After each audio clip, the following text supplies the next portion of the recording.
অনেক অনেক দিন আগের কথা। এক বনে বাস করত এক খরগোশ আর এক কচ্ছপ। খরগোশটা ছিল খুবই অহংকারী, সব সময় বলে বেড়াতো, হে হে, আমি এই বনে সবচেয়ে দ্রুত, কেউই আমাকে হারাতে পারবে না। কচ্ছপ সব শুনতো কিন্তু কিছু বলতো না।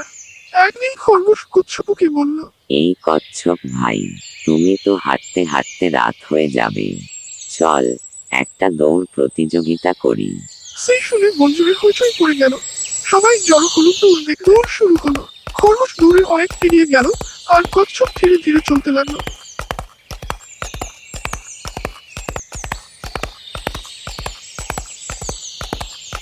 হে হে হে হে হে হা, এই কচ্ছপ তো অনেক পেছনে, একটু গাছের নিচে শুয়ে বিশ্রাম নেই। হাঁপিয়ে উঠেছি। আর খরগোশ ঘুমিয়ে পড়লো, কিন্তু কচ্ছপ সে থামেনি।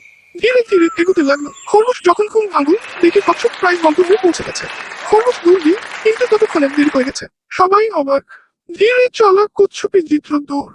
পরিশ্রম আর ধৈর্য থাকলে কেউ না কেউ জিতবে।